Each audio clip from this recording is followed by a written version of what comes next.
Ne dedi? Səhər tezdən həkim gəldi. Nə dedi? Hə. Abi de o gelir yanıma. Beni bir sanki elinden bir hemen sana dedi bak bir öyle değil. Efendim pazar günü buna istediler. Bu kadar oydu.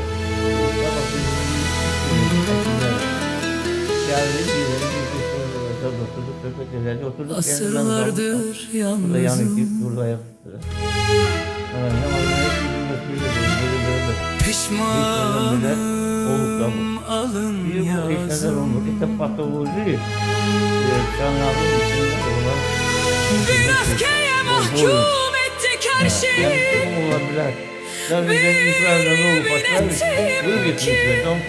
Dönemem.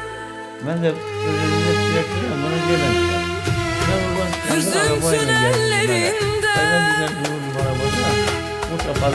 soldum kederlerimde. Cehennemde yansın bu dilim.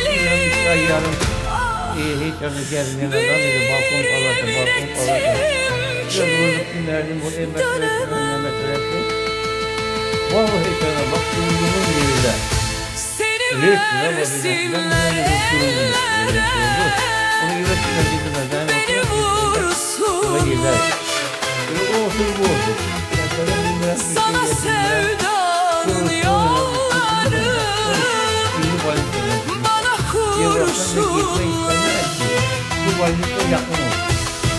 Seni versinler ellere, beni vursunlar. Sana sevdanın yolları, bana kurşunlar. Etler kopuyor zallimden. Tükendim artık. Hiç mi hakkım yok? Bir sarılma aşkına.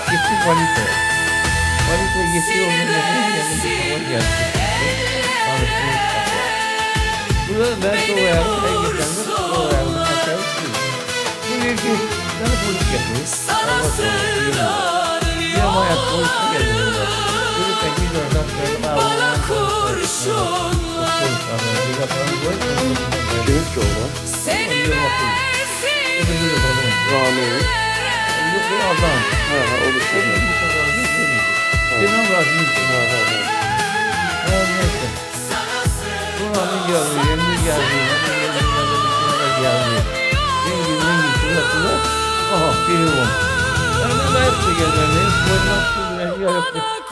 Normalde geldim. Haklı yapıyor.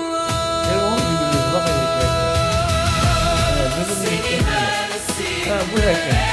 Bir sabah bana çocuklar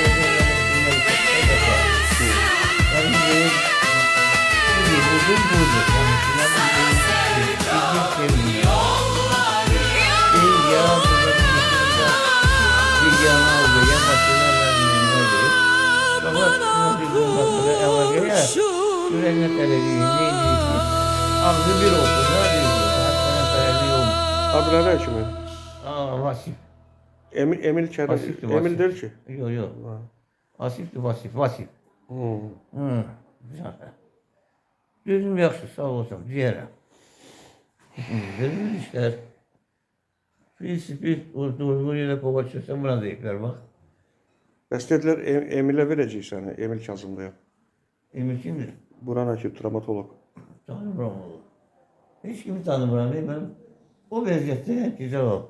Beynini cəmləşdirə İndi o bilmirəm. günkünə baxanda biraz babasan. Ben normalim, bir su içirəm. Bir tane planik yemişəm, bir tane kökə yemişəm. Yani 3-4 dəfə yemək gətiriblər.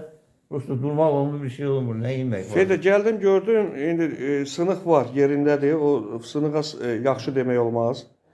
Amma durumu özündədir, yaxşıdır. Nəsə qalanında da bizdən asılıdır da qardaş.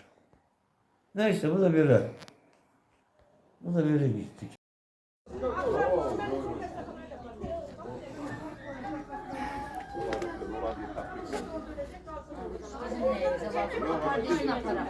Apar desin götürə yatıram. Mən